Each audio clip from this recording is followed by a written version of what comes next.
Hello again, world, and we are getting closer and closer to announcing the awards, but still we've got at least one amazing interview for you, and this is Mr. Raymond Keene, the president of Tony Buzan International. First of all, thank you very much for being here and for being part of this amazing event.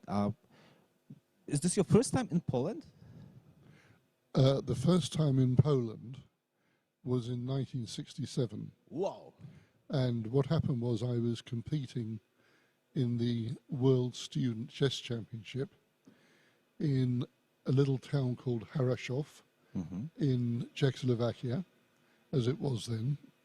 And on the free day, we went for a walk in the mountains. And to my astonishment, there was a white line in the grass, and it said Poland. And this was the border between Czechoslovakia and Poland. So I thought, well, this is too good an opportunity to miss. So I walked across the white line. I'm now in Poland. And then I walked back again. So I've been in Poland before for 1 minute in 1967. But this is my first extended trip. Like a full-time visit. Yeah, second visit. Yeah, second visit, but the first full-time visit. First full-time. Like more than 1 minute. Yeah. Yeah. It's a World Speed Reading Championship, so you were like speed visiting Poland. That's right, speed visit. But my wife is half Polish. Oh. Her father was Polish, and he came to London when he was 9 years old, back in the Cretaceous period. And one day I said to her, which country does your father come from? And she said, he's English. And I said, you've got to be joking. He's got a strong Polish accent. He can't possibly be English. She said, I didn't notice. So she asked me, she said, oh no, I was born in Poland. So she never noticed. I noticed that she didn't. Amazing. Well, she was used to it. You know, she assumed that was his normal English accent, but it was completely obvious to me that because I studied languages at Cambridge University. You know, I used to live with King Charles in Cambridge. For 1 year, I shared apartment with him in Trinity College, Cambridge. And now my old pal is king, or he'll be king next week. So anyway, I studied German, French, Latin, a little bit of Spanish. You know, I can read Dutch and Norwegian and Swedish and Danish, and I know some Russian. I've given lectures in Russian, live lectures in Russian. So I knew that his accent was not English. It couldn't be English. But she hadn't noticed, so that was very funny. Yeah, definitely. We've already mentioned a little bit that you like, it would be an understatement that you like play chess because you're a chess grandmaster. But please tell me about this one moment when you were actually playing 40 games against 40 participants at the same time, because there was such a situation. Well, actually, the most I've done is 107. At the same time? At the same time. So it was at Oxford University in 1973, and we had a big square of people, 107 of them, and I just walked around and made a move, and they replied, and I made another move, and I won 101. 5 games were drawn, and I lost one. I'm very angry. Did you get your rematch with that person? No. I mean, they weren't known masters or anything. They were, I mean, by my standards, they were quite weak. Otherwise, I couldn't play 107 of them at once. But you know, it was a good result. Winning 101 is okay. Wow! Now is this a world record? Because you have a couple of world records, World Guinness records too. I think it was a world record, not for the number, but for the ratio of number to time. So I did it in 3 hours. And I don't think anybody else has done that number of people in 3 hours. I think people have played more than 107 people, but not in that particular time ratio. So I think that was a world record. It's whoa. I'm not really a good chess player, so maybe I could take some lesson from you. That would be amazing. Um, because you're the president of Tony Buzan International, and obviously for quite some time you were working with Tony on spreading the idea of mental literacy to help people develop, get new skills, to train or to treat your brain as a muscle that you can develop. But do you remember the first time, or what was it like the first time when you met actually Tony? Did you know that it's going to be something out of this friendship or collaboration? Or No, I had no idea. No, I met him for the first time at the start of 1991 in London at the Churchill Hotel in the centre of London. And Tony used to give lectures on thinking and mind mapping to a group called Management Centre Europe. And I got a phone call out of the blue from Management Centre Europe saying that they'd like me to come along and play 20 people at chess as part of the lecture course. I had a fine going on. And I turned up. I had never seen Tony in my life. I didn't know who he was. I had no idea.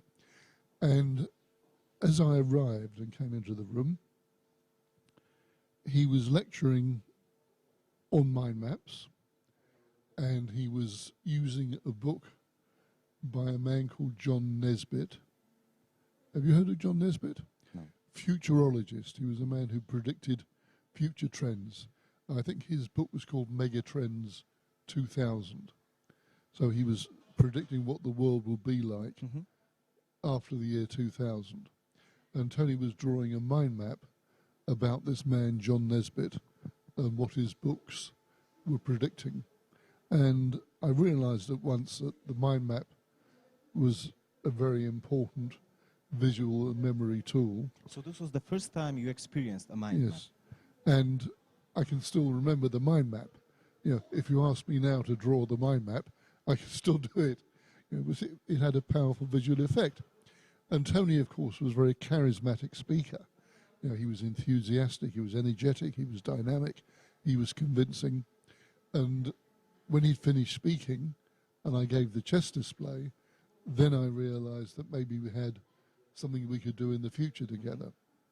And in fact, the next thing we did was the first World Memory Championship. And what happened was that a gentleman in Rome, whose name I completely forget, announced the first World Memory Championship. And Tony said to me, well, shall we go to it? And I said, yeah, you know, I've got a spare week. We can go to Rome and watch. It'll be interesting. And then this guy utterly failed. Nothing happened. Which I'm afraid is very common in the world, as you probably know, that people say, oh, we'll do this, we'll do that, it's magnificent, don't you worry. Nothing happens. So nothing happened.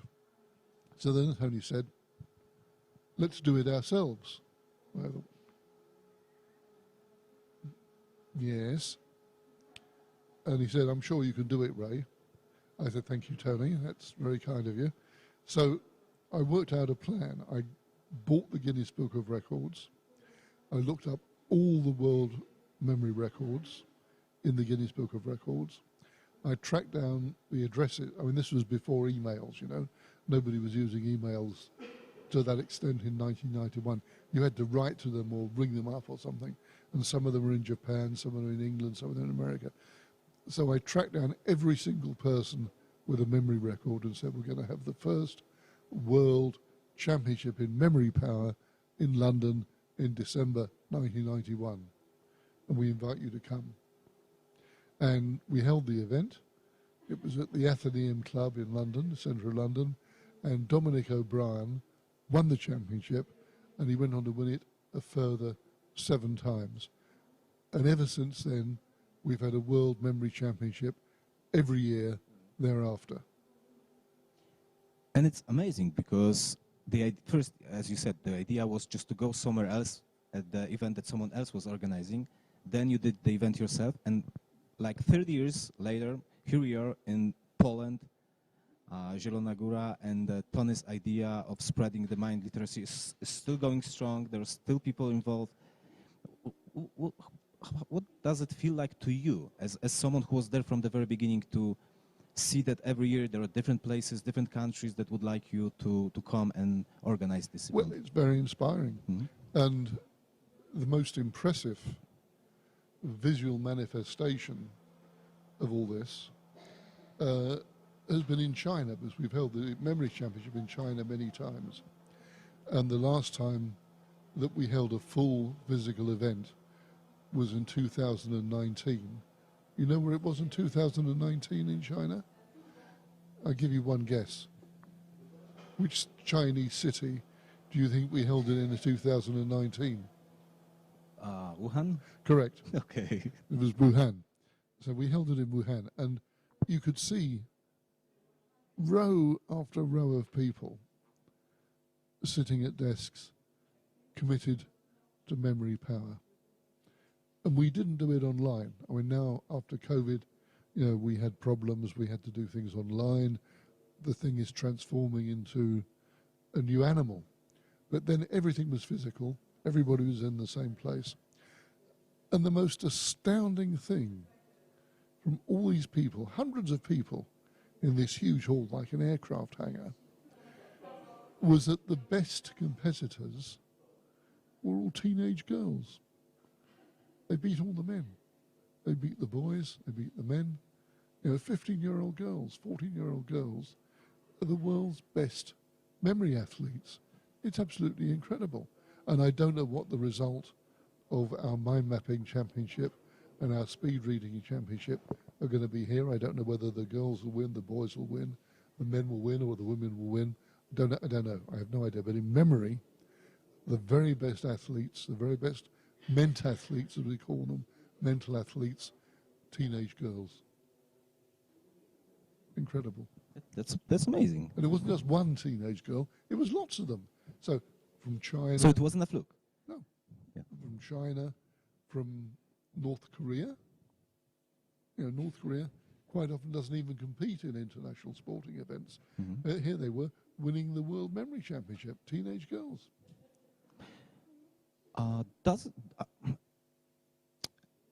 Don't you think that maybe the Asian people are like more interested in mind sports?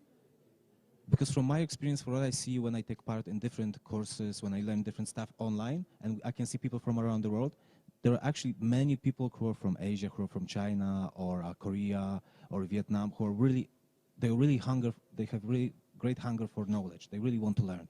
Like there's a large amount of them. Isn't it like they were really more invested in learning, on developing, than Western It's society? interesting you should say that, because this year's World Chess Championship finished 1 hour ago. And you know who won? Someone from Asia? Someone from China. Someone from China. Ding Liren, Chinese chess grandmaster, literally 1 hour ago won the World Chess Championship. The very first time that a Chinese competitor has won the World Championship. And I think the answer is yes. I think there are various reasons for this. Mm-hmm. One is that the Oriental competitors are very disciplined. They really adhere to a strict mental discipline when learning. And secondly, I think there is a greater thirst for learning. And you've heard of tiger mothers. You know, heard what a tiger mother is? No. It's what the Americans call the mothers of Chinese Americans, because they really whip their kids into learning in a way that the others don't. And I think there is something about this. There's something in the Oriental mentality. So they put really big Effort, pressure or effort yes, on and pressure, discipline. effort. But with these teenage girls, I don't think they were under pressure. I think they did it voluntarily. They wanted to succeed. Mongolia as well. Mongolian girls, Chinese girls, North Korean girls. Mm-hmm. You know, they're not, you know, North Korea and Mongolia aren't big on the international sporting arena, but they were winning these championships regularly. You know, they were top of the tree. And the other thing is that the mind mapping technique of Tony, who was a visionary. I mean, Tony was a genius. Mm-hmm. He was an undoubted genius. He was a man full of ideas. He was steeped in admiration for the great minds of the past, like Goethe, Leonardo da Vinci, Shakespeare, people like that. You know, he lived and breathed the nature of genius and what it is that helps the human brain to excel and create superhuman achievements.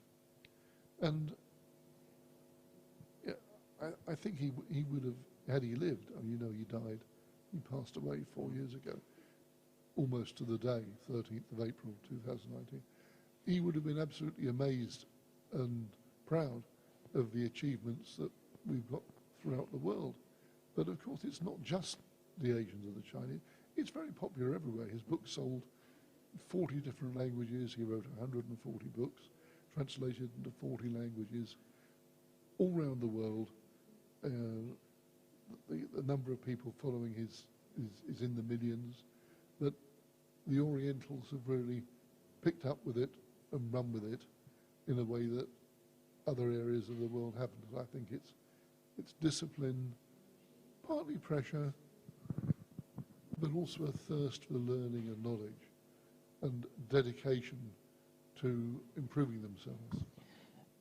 Aren't these the same qualities we could use to describe you as a person? It's very kind of you. I'm not a believer in false modesty, so the answer is yes. Yes, of course. Because it just takes a couple of minutes talking to you, and I can easily say that you're a very curious person, that you're very curious about the world, about other people. You also, what we should mention, you also write biographies of chess players and Tony. Yes, and Tony. And what helped, and to write a biography, you have to actually be curious about the other person, because otherwise it won't work. So what helps you to stay curious about the world and people? I think it's a very powerful awareness of knowing nothing, that we don't really know anything. I mean, everything we know is a fraction. I mean, I don't even know what this floor is made of. I mean, there is so much to know. You know, there is so much history, so many different countries, and I try to learn everything I can about anything that interests me. So, for example, without wishing to boast, I even know a little bit about Polish history. For example, I know about King Jan Sobieski III, who saved Vienna in 1683. You know all about King Jan Sobieski III? Me? Yes. No. You don't? I mean, I know about the king, but... You've heard of him? Yes, of course. Well, he led an army of 20,000 cavalry, right from Poland to the gates of Vienna, which was being besieged by the army of the Grand Turk in Istanbul, and destroyed them with a great and he saved Christianity. He saved Western European Christianity. And something else that's interesting, have you ever read The Lord of the Rings? No. I love to read books. I just didn't pick up Tolkien books yet. Have you seen the film? Yes, I have. You've seen the film? Yes. You remember the third film? Yes. Return of the King. That's based on Jan Sobieski III. Is it? Yeah. And when the riders from Rohirrim attack the army of Mordor in the rear, outside the gates of Gondor, if you read the book and you compare it with accounts of the attack by Jan Sobieski III, it's the same words. That's amazing. And Tolkien was a Roman Catholic, devout Christian, and the whole of The Lord of the Rings is an allegory for the medieval defense of Christianity against other religions, and where, in historical terms, Christianity often was defeated. For example, the Sultan and Mehmet II Al-Fatih took Constantinople from Christianity in 1453. In the book, the Christians win. And that charge in the film is exactly what happened outside the gates of Vienna in 1683.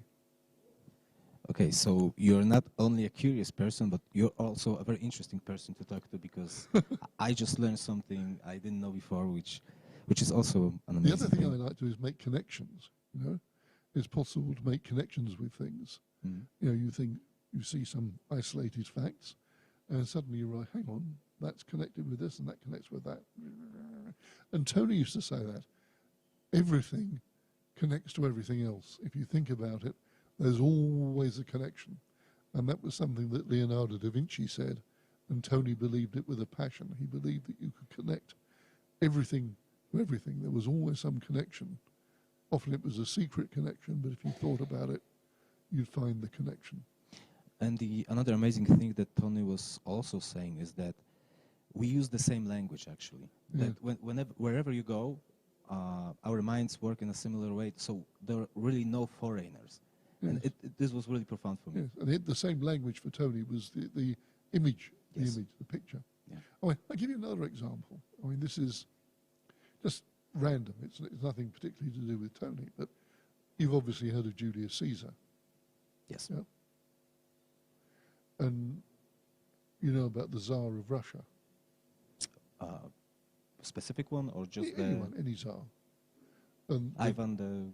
yeah, the German Kaiser. Mm, yeah. You know it's the same word. Caesar, Tsar, and Kaiser. They're all the same word for emperor. Mm-hmm. So the Tsar of Russia is actually Caesar in Russia.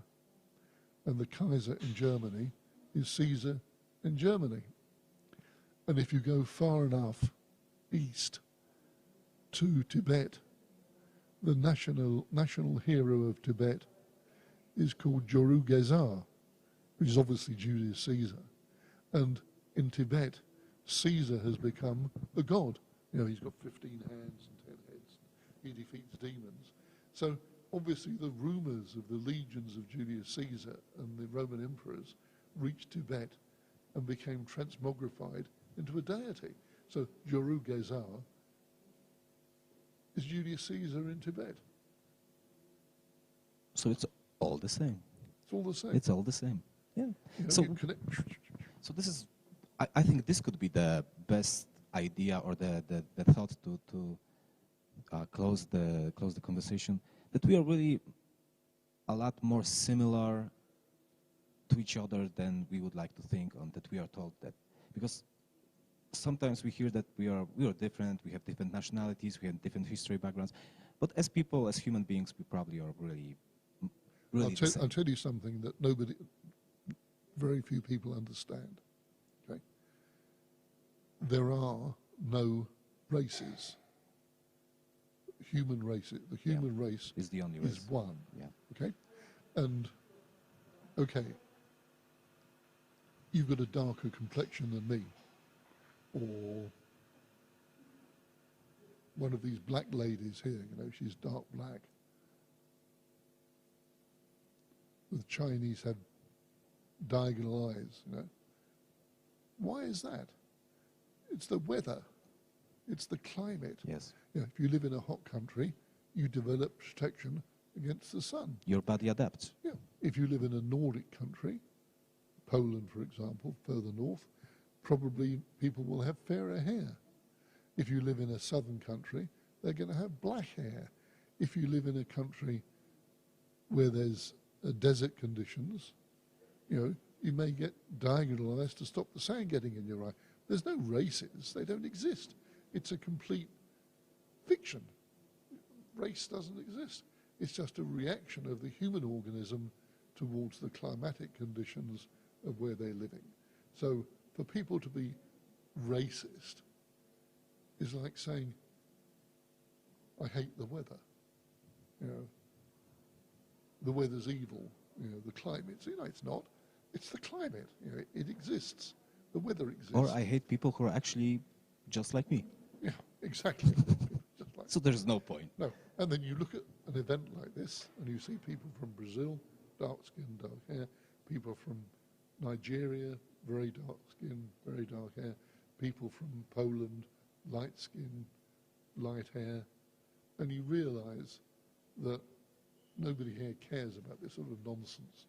It is. It's complete nonsense. I mean, look at this. You know, the guy with fair hair, woman with black hair, Brazil, Belgium.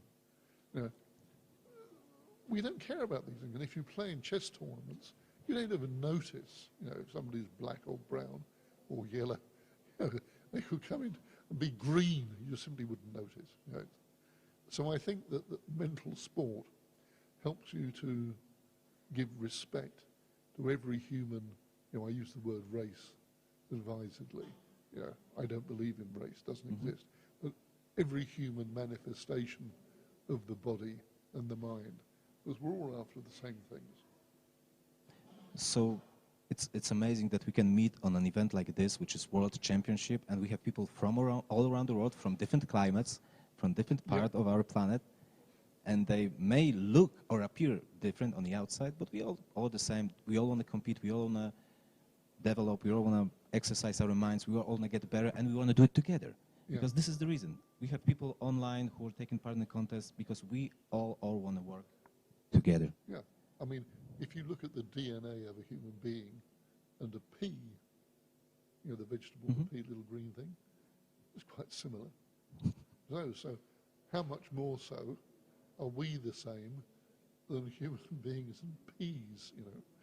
There's not a huge difference between the DNA of a pea and the DNA of a human being. I'm not saying we should allow peas to compete. So I think Tony would be proud to see Yes. that so many people from different parts of the world are just enjoying spending time together and competing a little bit, but just spending time together. Raymond, thank you very much. You're a wonderful guest. It's wonderful to have you here in Zielona Góra. I hope you stay a couple of days. No, we're leaving tomorrow. You're leaving tomorrow. Okay, so I hope that before you leave, you will have time to or maybe you will get as a present some kind of a bottle of wine or something, because our region is famous for wines. Yes, we've been So drinking would it be every great. evening. So that's awesome. So we're going to make sure that you get some more. And it was wonderful to have you here.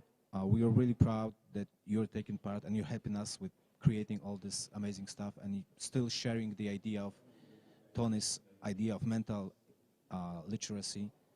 And I'm really looking forward to hear some more stories, because you obviously had a lot more stories to tell because of how curious person you are and how much you consume information. So I hope soon we'll have a chance to meet again. Thank you very much. My pleasure. Raymond Keene, the president of Tony Buzan International. Thank you very much.